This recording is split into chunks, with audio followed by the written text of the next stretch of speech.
They thought they had me cornered. The HOA president stood at the end of my gravel drive with 2 patrol cars idling behind her, arms crossed like she was about to witness a public execution.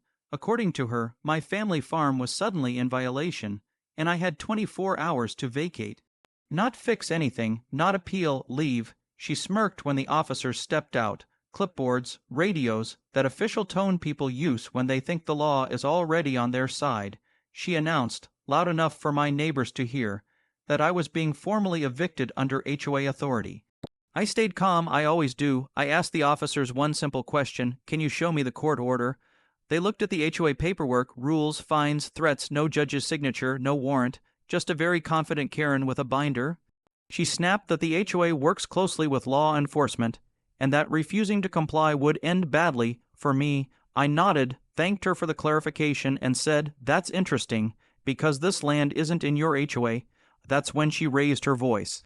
Claimed I was lying, claimed she'd already confirmed it, claimed the cops could remove me right now. One of the officers hesitated and stepped aside to make a call. 5 minutes later, another cruiser rolled up. Out stepped my brother, uniform crisp, badge catching the sunlight, calm, unreadable expression, the county sheriff. The HOA president's face drained of color so fast I thought she might pass out. She tried to laugh it off, saying this was perfect timing. Because the sheriff could speed things along, he didn't smile. Instead, he asked the officers why they were attempting a civil eviction without a court order on agricultural land that had been in my family for 3 generations. He asked who told them they had jurisdiction. He asked who sent them here. Every question landed like a hammer. The binder suddenly didn't matter. The confidence evaporated.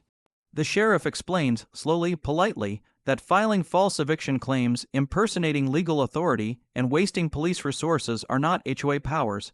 They're crimes. Then he turned to the HOA president and asked for her ID. She tried to argue, tried to threaten fines, tried to say she'd take this to the board. He simply told her the board could explain it. To the county attorney, the officers apologized to me. One actually shook my hand. The cruisers left. The sheriff stayed long enough to warn the HOA president that stepping foot on my property again without permission would be trespassing. She left in silence. The next week, I received a certified letter. Not an eviction, an apology. Turns out the HOA quietly updated their maps, refunded every fine they'd ever issued me, and added a new rule about verifying property boundaries before enforcement. Funny how calm confidence and knowing the law changes everything. They tried to evict a farmer with fake authority. They forgot one thing: the law lives here too.